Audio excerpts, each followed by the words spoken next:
Korean series ആണെങ്കിലും Korean സിനിമയാണെങ്കിലും എല്ലാം തന്നെ നമുക്ക് നല്ലൊരു എക്സ്പീരിയൻസ് നൽകുന്ന ഒരു ഇൻഡസ്ട്രി ആയിട്ട് മാറിയിരിക്കുകയാണ് അത് കുറേ വർഷങ്ങളായിട്ട്. സോ വളരെ ട്വിസ്റ്റുള്ള സീരീസ് ആണെങ്കിലും സിനിമയാണെങ്കിലും എല്ലാം തന്നെ വളരെ നല്ലൊരു കിടിലൻ എക്സ്പീരിയൻസ് നൽകുന്നതാണ്. അവിടെ നിന്ന് 2 എപ്പിസോഡ് മാത്രമുള്ള ഒരു ടെലിവിഷൻ സീരീസ് ഇപ്പോൾ റിലീസ് ആയിട്ടുണ്ട്. സോ ടെലിവിഷൻ സീരീസ് എന്ന് പറയുമ്പോൾ ഓരോ ആഴ്ചയും വേറെ വേറെ എപ്പിസോഡുകൾ റിലീസാവും. ഇപ്പോൾ 2 എപ്പിസോഡ് മാത്രമേ റിലീസ് ആയിട്ടുള്ളൂ. So esquires lawyers dream of becoming lawyers എന്ന് പറയുന്ന വേറൊരു പേര് കൊണ്ടുണ്ട് ഈ ഒരു ബിയോണ്ട് ദ ബാർ എന്ന് പറയുന്ന ഈ ഒരു ടെലിവിഷൻ സീരീസിന്.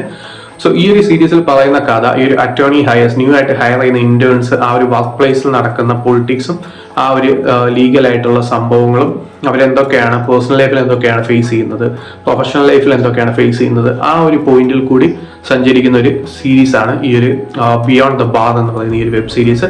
പെർഫോമൻസ് വൈസ് ആണെങ്കിലും ഡയറക്ഷൻ വൈസ് ആണെങ്കിലും സ്റ്റോറി വൈസ് ആണെങ്കിലും എല്ലാം തന്നെ അത്യാവശ്യം നല്ലൊരു ഇമ്പാക്ട് ഉണ്ടാക്കുന്ന ഒരു വെബ് സീരീസ് ആണ്. ഇതൊന്നും അല്ലാതെ കാര്യമായ സംഭവങ്ങളൊന്നും സീരീസ് ഓഫർ ചെയ്യുന്നില്ല എന്നുള്ളത് വേണമെങ്കിൽ ഒരു നെഗറ്റീവായിട്ട് കാണാം. അതെല്ലാം നോക്കുകയാണെങ്കിൽ കാര്യമായ ഒരു നെഗറ്റീവ് സീരീസിനില്ല. ആ ഒരു പെർഫോമൻസ് വൈസ് ലീ ജിൻ വൂക്ക് ആണെങ്കിലും ഈ ഒരു ജാങ് സെയ്യോൺ ആണെങ്കിലും ഡയറക്ട് ചെയ്തിരിക്കുന്ന കിം ജെയോൺ ആണെങ്കിലും എല്ലാവരും തന്നെ അത്യാവശ്യം നല്ലൊരു ഇമ്പാക്ട് ഉണ്ടാക്കുന്ന ഒരു രീതിയിലാണ് വർക്ക് ചെയ്തിരിക്കുന്നത്.